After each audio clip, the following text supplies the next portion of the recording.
Nous allons parler de care management, notamment axé sur l'accompagnement des aidants qui sont salariés, avec quelqu'un qui connaît bien le sujet, Guillaume Staub, qui est le cofondateur et président de Prevencare. Bonjour Guillaume. Bonjour Frédéric. Peut-être te présenter ton parcours, peut-être qu'il est important pour comprendre la suite, et ensuite présenter Prevencare. Alors, j'ai un parcours d'entrepreneur essentiellement dans le secteur du médico-social, puisqu'à la sortie de mes études, j'ai créé une entreprise spécialisée dans l'aide et le maintien à domicile pour personnes âgées dépendantes sous un mode prestataire. Avant les lois Borloo, c'était en 2002, donc ça remonte déjà, et que nous avons donc développé, hein, j'étais pas tout seul, j'étais un des trois cofondateurs, et que nous avons développé pendant une dizaine d'années. Une entreprise qui a été rachetée par le groupe Sodexo à 100% en fin 2012, que j'ai accompagné pendant 4 ans. Et puis après, je suis parti dans cette nouvelle aventure qui est Prevencare. Alors, on présente Prevencare ou on présente le care management avant, comme tu veux? Alors, c'est lié, c'est-à-dire que on peut parler en effet de Prevencare. Prevencare est un service dédié à l'accompagnement des aidants familiaux à travers un dispositif de care management. C'est-à-dire que notre offre est destinée, est une offre en B2B2C, c'est une offre qui est destinée aux entreprises, quelle que soit la taille, de la TPE au grand groupe.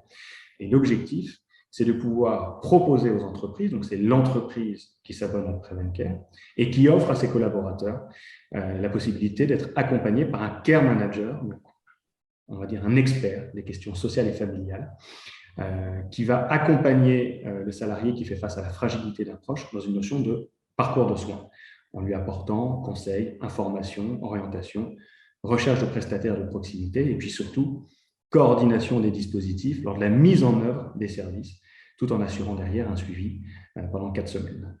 Pour que ce soit concret pour ceux qui ne connaissent pas le sujet, est-ce que tu peux donner un ou deux cas d'usage, des exemples précis, et comment vous accompagnez le salarié? Oui, alors comment on accompagne un salarié? Nous accompagnons un salarié avec, on a une équipe de care managers qui sont salariés de l'entreprise Prevencare. Ça, c'est très important chez nous, dans nos bureaux. Et donc, le salarié va prendre contact avec son care manager. Il y aura une évaluation des besoins qui va se faire pour bien comprendre la situation et le contexte du couple, je dis bien du couple aidant-aidé, puisqu'il faut naturellement apporter une réponse pour l'aidant, mais il faut surtout apporter des dispositifs et des solutions pour la personne fragile, sachant que, je précise, hein, Prevencare est un service de care management qui n'est pas uniquement dédié à la fragilité liée à la dépendance d'un proche, donc liée au grand âge. Nous accompagnons des problématiques également de handicap ou tout simplement aussi des aidants qui sont touchés par la maladie d'un de leurs proches, que ce soit un conjoint ou un enfant, par exemple. Donc, le salarié va prendre contact avec son care manager. Il y aura une évaluation des besoins, comme je disais, pour bien comprendre la situation. Et à partir de là, le care manager va pouvoir justement apporter des solutions. Par exemple, on a une dame qui nous a accompagné, qui nous a appelé, salariée d'une entreprise qui est cliente chez Prevencare, et qui nous a dit tout simplement, c'est un exemple que je prends très souvent, mais qui est très parlant, parce qu'il y a plusieurs actions qui ont été menées avec cette salariée, qui nous a dit, bah voilà, maman sort de l'hôpital dans 8-9 jours. Le médecin m'a dit que votre maman pouvait repartir à la maison. La seule chose, c'est qu'il m'a quand même conseillé de mettre en place une auxiliaire de vie parce que, eh bien, elle a subi une grosse opération et donc pour l'aider le matin à faire sa toilette et à s'habiller, il fallait quand même qu'elle soit accompagnée. Cette salariée habite Paris, la maman est en domicilié à Saint-Étienne et hospitalisée à Saint-Étienne. Nous avons mis en place l'ensemble des dispositifs que ce soit des aides humaines avec l'intervention d'une structure de maintien à domicile. Nous avons naturellement informé cette personne sur les possibilités en termes d'aide financière pour sa maman. Et ça, c'est le care manager qui s'en est occupé, qui est allé chercher le document et qui l'a posté dans l'espace salarié et temps personnel du salarié, puisque la solution Prevencare, c'est un care manager dédié, mais c'est aussi un dispositif, je dirais, c'est encapsulé, c'est rassemblé sous un espace salarié et temps personnel, qui est un espace RGPD sécurisé, à travers lequel le salarié va pouvoir échanger avec son care manager dédié. Il va pouvoir naturellement prendre rendez-vous parce qu'il y a un module de prise de rendez-vous quand il le souhaite, choisir le jour et l'horaire. Il va pouvoir échanger parce qu'il y a une messagerie instantanée. Et puis, il va retrouver tous les documents que le care manager est allé chercher pour lui et aura posté dans cet espace sécurisé. Donc, c'est vraiment un outil simple pour pouvoir échanger de manière pratique et fluide avec son care manager dédié. Donc, pour terminer l'exemple, c'est vraiment, pour cet exemple-là, une organisation de sortie d'hospitalisation où on a mis en place, je ne détaille pas, mais des aides humaines, des aides techniques, par exemple avec un lit médicalisé, parce qu'il y avait une convalescence à domicile avec un partenaire, et puis toutes les aides financières. Mais surtout, le care manager a coordonné l'ensemble du dispositif pour faire en sorte que le jour où ces dames revenaient à la maison, eh bien, l'ensemble des dispositifs soit mis en place correctement et que la salariée n'ait strictement rien à faire. Donc, au fond, la salariée, elle s'est complètement appuyée sur son care manager. Ça lui a évité tout simplement de multiplier les allers-retours entre peut-être Paris et Saint-Étienne, de multiplier les appels téléphoniques auprès de différents acteurs d'abord qu'elle ne connaissait pas, parce qu'il y a une vraie méconnaissance des prestataires, et nous l'avons vraiment pris en main du début jusqu'à la fin pour la soulager complètement du début jusqu'à la fin et mettre en place l'ensemble du dispositif. Mais j'allais provoquer, mais tu as répondu pourquoi est-ce que les dents n'étaient pas capables de faire toutes ces tâches. Effectivement, il y a une question géographique et puis il y a une question de temps passé et puis où trouver l'information, tout coordonner. En fait, il y a plusieurs problématiques. C'est exactement ça, Frédéric. Tu viens de me dire, d'abord, il y a une question de distance. En moyenne, la distance entre un aidant et son proche fragile, quel qu'il soit, en moyenne à peu près, on est aux alentours de 220, 230 km. Bon. Alors, vous pouvez faire l'aller-retour le temps d'un week-end. Oui, peut-être. Vous ne pouvez pas multiplier pas tous les soirs. Et pas tous les soirs. Et vous ne pouvez pas multiplier les allers-retours systématiquement. Donc ça, c'est la première chose, c'est la distance. Après, comme je l'évoquais, il y a une vraie méconnaissance des dispositifs. Tant que vous n'êtes pas touché par la fragilité d'un proche, quel qu'il soit, ce sont des questions sur lesquelles vous n'allez pas vous arrêter. Vous n'allez pas vous poser la question de savoir ce qui existe, comment ça fonctionne, à quoi j'ai droit, comment les choses se mettent en place, parce que vous n'êtes pas confronté par la fragilité de votre proche.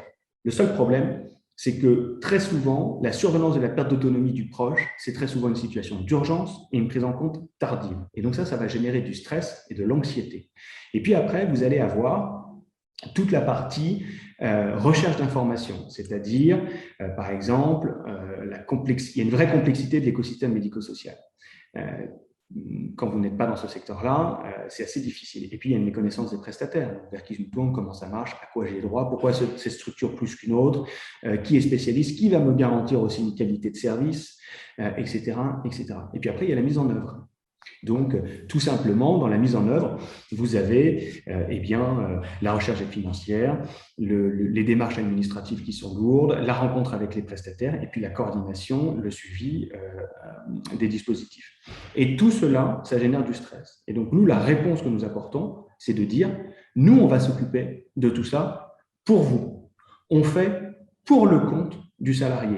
On ne va pas faire à votre place, dans le sens où ce n'est pas nous qui allons signer à votre place les différentes solutions qu'on va trouver, mais on va aller chercher, vous informer, vous conseiller, vous expliquer. Il y a une vision pédagogique qui est très forte chez Prevent Care. Les care managers sont là aussi pour vous expliquer cet écosystème et les spécificités des différents professionnels sur les territoires et les différentes solutions en termes d'aide financière, par exemple, qui existent et qu'on sera susceptible d'aller chercher pour vous, pour aider votre proche à financer une partie de son maintien à domicile, par exemple, ou de son établissement, s'il doit rentrer dans un établissement, quel qu'il soit, s'il est handicapé ou s'il est âgé. Là, on parle de la mise en place, j'imagine aussi dans la durée, une sorte de suivi si tout se passe bien, puis correction, j'imagine si ça ne se passe pas bien, et puis de tiers de confiance, en fait, voir si le travail, entre guillemets, le travail est bien fait. Alors, Prevent Care, ça intervient en amont. C'est-à-dire qu'on intervient lorsque, l'exemple que je vous ai donné avec ces dames de Saint-Étienne, on a organisé pour le compte de ces dames l'ensemble de la mise en place des différents dispositifs, aide humaine, aide technique, aide financière. Donc en fait, cette dame est descendue, est allée récupérer sa maman, est allée chercher sa maman à l'hôpital, elle a ramené sa maman chez elle, et le jour où elle a ramené sa maman chez elle, nous avions organisé naturellement le passage de l'auxiliaire de vie avec la présentation de l'auxiliaire de vie. on s'était assuré que notre partenaire avait bien livré le lit médicalisé. C'est ça, c'est ce que je voulais dire. Voilà. Il l'avait installé, il l'avait expliqué, avait récupéré les documents pour que justement il y ait une prise en charge de l'assurance maladie. Et ça, on avait expliqué à la dame quels étaient les documents qu'il fallait demander pour pouvoir les remettre à notre partenaire, etc., etc. Donc, ça rassure énormément et ça tranquillise. Si vous voulez, vous allez aborder la problématique de la fragilité de votre proche de manière beaucoup plus sereine, beaucoup plus sereine. Vous avez quelqu'un, et c'est exactement ce que tu as dit, Frédéric, un tiers de confiance, c'est ça, un assistant personnel. Alors, on appelle ça des care managers, bon, parce que les Anglais, le care, c'est le soin dans son ensemble. On va prendre soin de l'aidant comme on va prendre soin de la personne fragile, mais aussi donc à travers cette faire pour le compte d'eux. Donc, dans cet exemple-là, cette salariée n'a strictement rien fait. Elle a validé, bien sûr, ce qu'on a mis en place. On lui a expliqué. La dimension pédagogique est très importante pour que justement, lorsque les choses se mettent en place, ça se passe bien tout de suite. Et puis, tu l'as évoqué, on va assurer un suivi. On va assurer un suivi sur 4 semaines. Pourquoi? Comme je l'expliquais en préambule, ça, c'est l'expérience qui parle. Quand vous avez fait 15 ans de maintien à domicile pour personnes âgées dépendantes et que l'âge moyen des clients était de 83 ans, vous savez pertinemment que lorsque vous mettez en place un dispositif, créer une relation de confiance, ça ne se met pas en place en 48 heures, ce n'est pas vrai. Ce n'est pas comme ça que ça marche. Vous avez une auxiliaire de vie qui peut très bien s'entendre avec Madame Martin, qui ne va pas s'entendre avec Madame Durand. Voilà, c'est comme ça. Ça ne veut pas dire pour autant que l'auxiliaire de vie est une mauvaise professionnelle. Bien sûr. Évidemment. Toi, Frédéric, comme moi, on a des relations et on ne peut pas s'entendre avec tout le monde. C'est pareil dans cette relation-là où, au fond, vous allez toucher quand même à l'intimité de la personne dans certaines situations. Donc, il faut être en confiance. Et cette relation de confiance, il faut l'accompagner pour s'assurer que tout se passe bien. Et donc, nous, on dit quoi? On dit tout simplement, sur les 4 premières semaines, parce qu'on considère que le premier mois et le mois est un mois important, on va s'assurer que l'ensemble du dispositif que nous avons mis en place pour le compte de l'aidant se déroule bien, se met bien en place et que tout se passe bien. Et donc, le salarié aidant va pouvoir s'appuyer sur son care manager dédié pendant ce premier mois d'intervention. Et s'il faut modifier ou corriger la situation, le care manager va intervenir. Et c'est ce qui s'est passé avec cette dame, c'est-à-dire que dans l'exemple que j'évoquais avec Saint-Étienne, c'est qu'elle nous a appelés. Et à la fin, on l'a appelé parce qu'on l'appelait chaque semaine, et à la fin de la première semaine, on lui a demandé comment ça se passait, tout se passait bien, il nous disait ça se passe très bien avec l'auxiliaire de vie. La seule chose, c'est que maman trouve que la toilette le matin, les gestes vont un petit peu vite et ça manque de douceur. Bon. Eh bien, c'est nous qui avons appelé notre partenaire pour mettre en avant les points positifs, parce qu'il faut mettre en avant les points positifs, mais en même temps, il y a des points d'amélioration et il faut les partager au plus vite. Et ce qui a, au fond, soulager cette salariée aidant qui nous a dit, d'abord, moi, ça m'évite de passer un coup de fil. Et puis c'est une situation qui peut être perçue comme conflictuelle, possible. Hein. Exactement. Et puis vous parlez le même langage. Moi, on parle le même langage que l'ensemble de ces professionnels de terrain que l'on connaît. Et donc, on va pouvoir mettre en avant les points d'amélioration qu'il faut corriger. Et donc, la salariée, ça lui évite de passer un coup de fil, 2, peut-être de tomber sur un répondeur à ce moment-là parce que la personne n'est pas disponible, 3, de devoir expliquer peut-être la chose, etc., etc.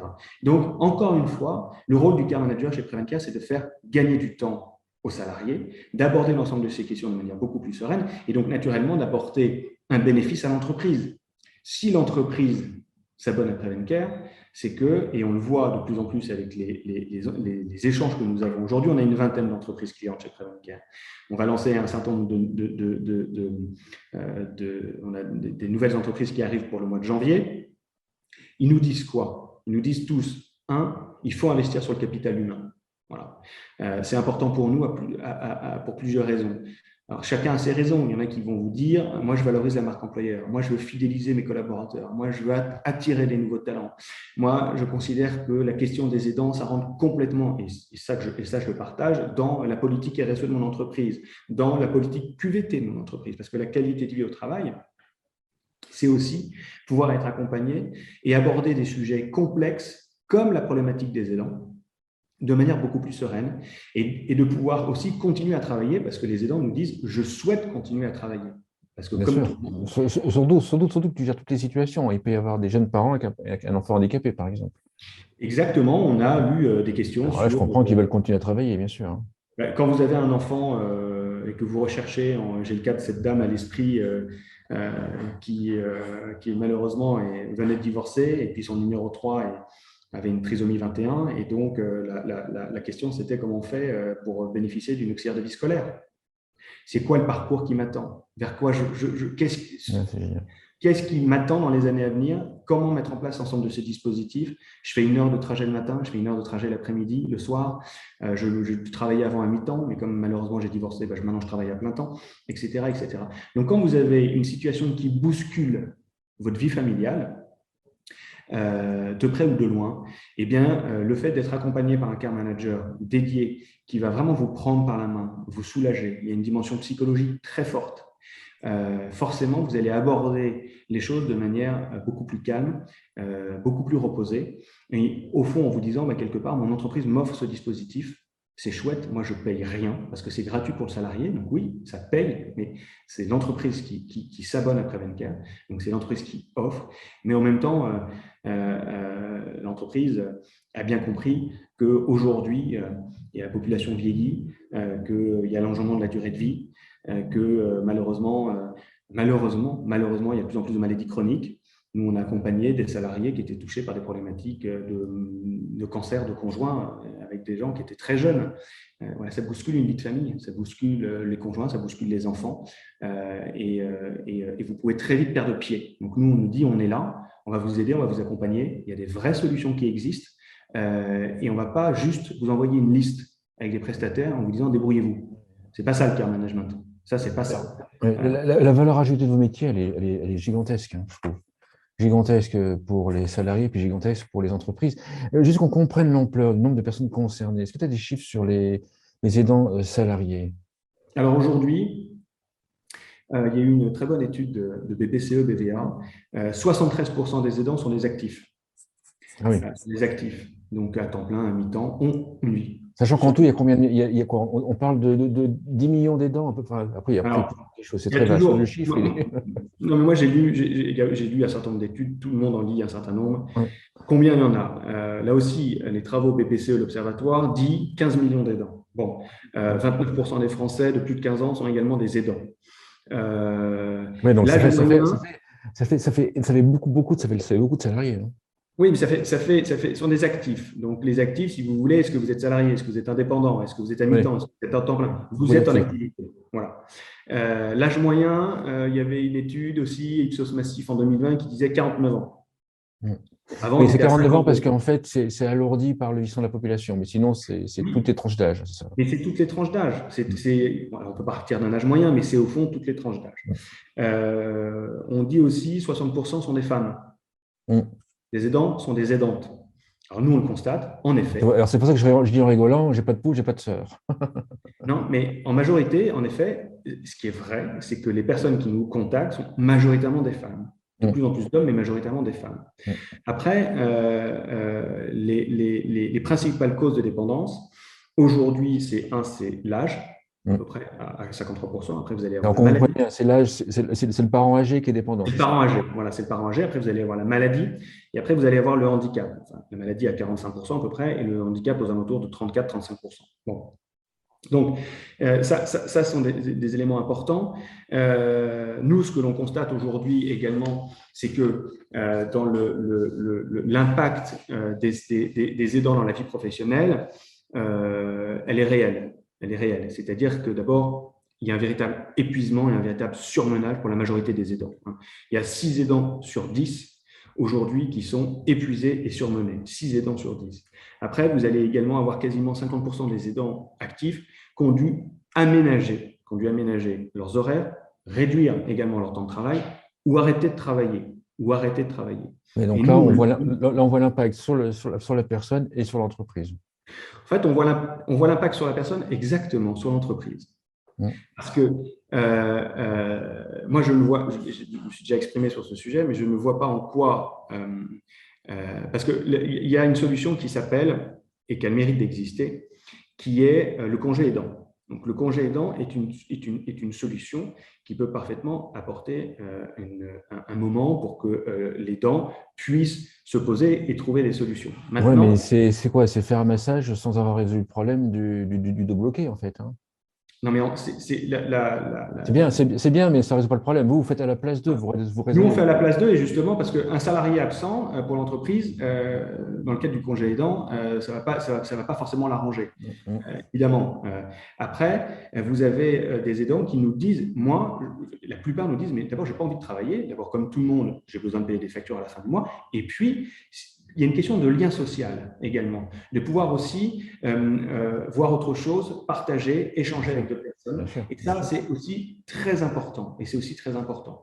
Et donc, nous, on leur dit, bah, justement, on est dans l'action.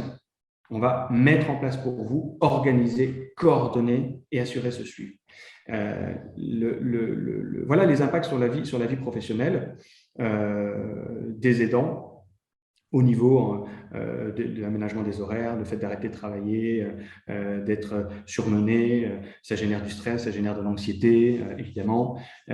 Quand vraiment vous êtes, et nous on le voit sur des sujets assez complexes, et que vous n'êtes pas préparé aussi. Il y a des gens qui ne sont pas préparés à ça, qui peuvent se dire on a encore un peu le temps. Le jour où vraiment vous devenez un aidant et que garantie, ça bouscule sérieusement votre vie personnelle et votre vie professionnelle. Et donc forcément, ça a un impact sur votre vie professionnelle, raison pour laquelle les aidants ne l'expriment pas sur leur lieu de travail. C'est-à-dire que vous n'allez pas lever la main pour aller voir votre manager et pour lui dire « je fais face à la problématique d'un Oui, proche ». c'est important. Dans ton offre, en fait, tu garantis, je vais dire l'anonymat. En tout cas, oui, tu garantis la discrétion. Les salariés peuvent faire appel à votre service sans que la hiérarchie soit, ou les collègues soient au courant. C'est exactement ça. Ils ont un certain nombre Pour, d'outils. pour ne pas qu'ils subissent ce qu'on peut imaginer de la part de leur entreprise si jamais on découvre qu'ils sont aidants. C'est un petit peu ça l'idée. C'est un peu ça l'idée, c'est-à-dire qu'on parle de stigmatisation des aidants, c'est-à-dire que si je commence à dire que je suis aidant, je m'occupe d'un parent âgé, j'ai un enfant handicapé ou j'ai un conjoint qui est malade, euh, je vais peut-être montrer que je suis moins disponible. C'est ça. Donc, si je suis moins disponible, ou si je demande en plus à avoir des aménagements d'horaire, le poste d'après que je vise, je ne l'aurai peut-être pas. On ne va peut-être pas penser forcément à moi, ou le projet sur lequel j'aimerais travailler, on ne va peut-être pas forcément me le confier, ou je ne serai pas forcément C'est dans ça. l'équipe. C'est ça. Donc, question intime, question personnelle, donc je garde pour moi. Et puis comme de toute façon, il y a cette, malheureusement, même si les choses changent, mais encore cette perception de stigmatisation des aidants, eh bien, je ne l'exprime pas. Et donc, j'essaye de tout gérer seul, après les heures de bureau, le week-end, entre midi et deux. Il y a un moment où je perds pied parce que la charge est trop lourde. C'est chronophage, c'est extrêmement chronophage de s'occuper d'un proche fragile à un moment ou à un autre. Et puis, il y a une charge émotionnelle aussi. Et donc, nous, notre rôle, c'est aussi d'avoir cet accompagnement et cette écoute. Il y a énormément aussi d'écoute. On a aussi des aidants qui nous disent on a déjà mis tout ça en place. Et en fait, qu'est-ce qu'ils viennent aussi chercher? Est-ce que ce qu'on a mis en place, on a fait les bons choix? Oui, Et bien le sûr. fait de dire, le fait que vous ayez un professionnel qui vous dit mais ce que vous avez mis en place, c'est exactement ça. Vous ne pouvez pas faire mieux à ce stade. Eh bien, on a des gens qui me disent, mais déjà, ça me soulage, j'ai pris la bonne décision, on va dans le bon sens, on ne repart pas à zéro, etc., etc.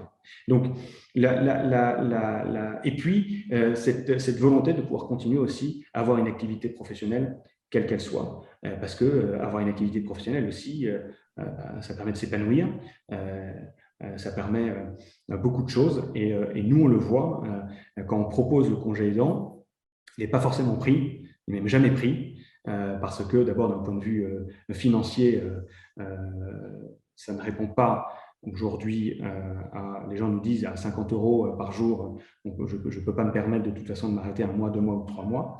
Et puis de toute façon, j'en ai pas envie. J'en ai pas envie parce que j'ai aussi besoin de penser à moi pour pouvoir aller bien et pour pouvoir continuer à aussi accompagner au mieux mon proche fragile parce qu'en revanche, là, pour le coup, les aidants ont un rôle affectif qui est très important. L'offre Prevencare, c'est une offre B2B2C, donc c'est l'entreprise qui paye l'offre, qui s'abonne à vos services. J'en entends parler depuis très longtemps de ce sujet-là. Où est-ce qu'en sont les entreprises dans la prise en compte de ce sujet? Alors, Parce qu'en fait, vous êtes quand même pionnier sur ce thème en question. Alors, tu vois, en fait, est-ce que ça avance? Est-ce qu'on parle toujours des mêmes types d'entreprises qui sont intéressées par le sujet? Ou est-ce non, que, ça avance. ou est-ce qu'il y a une éclaircie? D'abord, ça avance. C'est un sujet dont on entend parler en effet depuis un certain nombre d'années. Prevencare est né en avril 2017. Euh, et on sent que c'est un sujet qui infuse de plus en plus dans les entreprises et qu'il y a une vraie volonté d'apporter une solution pour accompagner les collaborateurs qui font face à la fragilité d'un proche. Ça, c'est la première chose. On sent qu'il y a une accélération par rapport à l'ensemble de ces sujets-là. Il y a de plus en plus de DRH parce que nous, nos points d'entrée, en effet, ce sont les services de ressources humaines avec leurs responsables. Alors après, en fonction de l'organisation de l'entreprise, on peut échanger avec la personne qui est en charge des avantages sociaux, on peut échanger avec la personne qui est en charge de la QVT ou de la politique RSE. Peu importe. Ce qui est important, c'est de pouvoir toujours leur expliquer ce que l'on fait, de quelle manière on le fait, quelle est la profondeur d'accompagnement de Prevencare vis-à-vis de leurs collaborateurs, pour que justement il y ait un bénéfice naturellement pour le salarié qui est en situation d'aidance et un bénéfice pour l'entreprise, puisque c'est l'entreprise qui s'abonne à Prevencare. Et nous, on sent vraiment des entreprises qui commencent à prendre le sujet en main. On aimerait toujours que ça avance plus vite.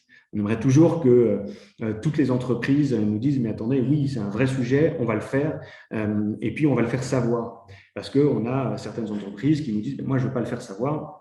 Et moi, je trouve que c'est dommage de ne pas le faire savoir, de ne pas montrer qu'on s'occupe de ses collaborateurs et qu'on prend soin de ses collaborateurs et qu'on a compris qu'investir sur son capital humain, c'est tout simplement l'avenir de l'entreprise, de son image et du bien-être de ses collaborateurs parce que forcément, vous avez des gens qui sont plus engagés, peut-être plus productifs à partir du moment où ils sont libérés de ces questions qui sont malheureusement souvent très chronophages. Donc oui, pour répondre à ta question, Frédéric, on sent des entreprises de plus en plus engagées dans la mise en place de ce type de dispositif.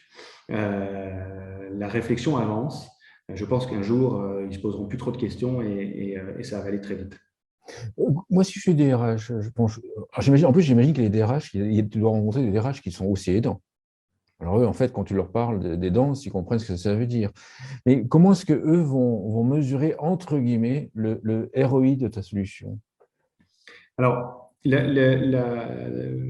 a fait une enquête où 75% des salariés aidants qui ont fait la Prevencare, le résultat, c'est que 75% des salariés qui ont fait appel à Prevencare, on leur a fait gagner, on leur a fait dégager 5 heures de temps par semaine.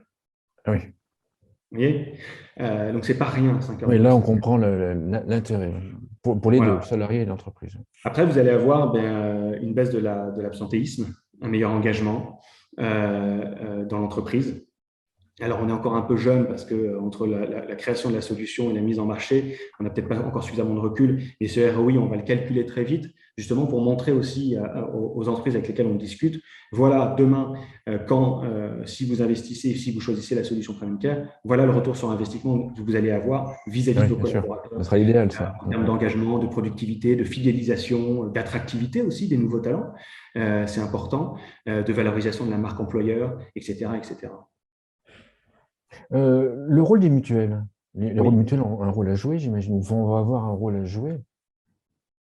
Les mutuelles vont avoir un rôle à jouer, oui, tout à fait, parce que aujourd'hui, alors nous aujourd'hui, on discute, on échange avec un certain nombre on va dire des donneurs d'ordre, que ce soit des mutuelles, des assureurs, des groupes de services, des banques assurances, des GPS, et qui sont intéressés par la solution Prevencare, avec une réflexion en effet sur des contrats collectifs, que ce soit en complémentaire santé, que ce soit sur la prévoyance, que ce soit pour des contrats pour leurs clients particuliers. Au fond, il y a le fait de financer et d'être un dispositif qui va prendre en charge financièrement, parce que tu parles des mutuelles, la partie optique, la partie dentaire. Mais je crois aussi que fondamentalement, toutes ces mutuelles, tous ces assureurs, tous ces dispositifs, toutes ces grandes entreprises-là ont besoin il y a un changement de paradigme et ils ont besoin, je pense qu'ils vont devoir devenir, enfin, il faut qu'ils deviennent des prestataires de services.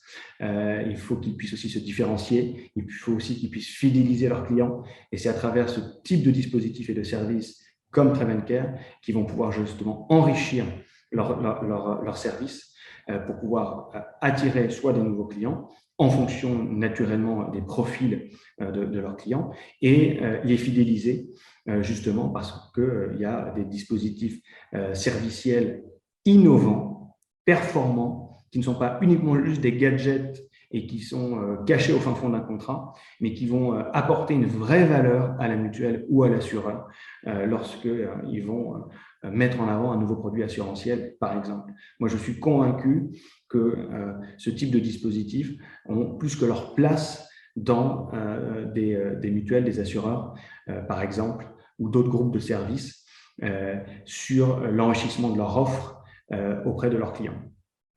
Une conclusion à l'émission? Donc, en conclusion, Frédéric, j'ai lu encore une fois dans cette étude Ipsos Massif en 2020, et très intéressante entre autres, que les aidants appuient massivement l'idée d'une politique nationale beaucoup plus engagée à la fois de la part du gouvernement, mais également des entreprises. Ça ressortait clairement. Ils attendent un engagement massif de la part des entreprises, notamment l'intégration obligatoire dans les objectifs RSE des entreprises, des actions menées en faveur des soutiens aux salariés. Nous apportons clairement un soutien aux salariés. Et donc, les salariés l'expriment, le disent, les aidants le disent, des actions menées en faveur des soutiens aux salariés s'occupant d'un proche, et ça à hauteur de 83%.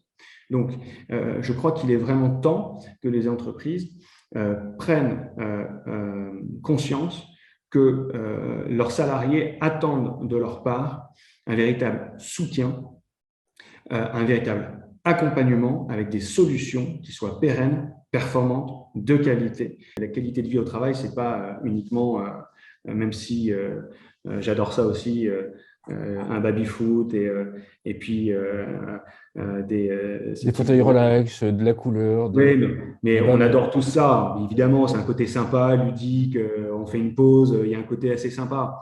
Mais enfin, ça aussi, c'est limite. Et puis vraiment, si vous voulez vous occuper de vos salariés, vous voyez, il y a 25-30 ans, on parlait des crèches et des places de berceau en entreprise. Aujourd'hui, c'est s'occuper de ses collaborateurs fragiles. Super, merci Guillaume Staub. Je rappelle que tu es cofondateur et président de Prevencare. Merci beaucoup. Merci Frédéric, à bientôt.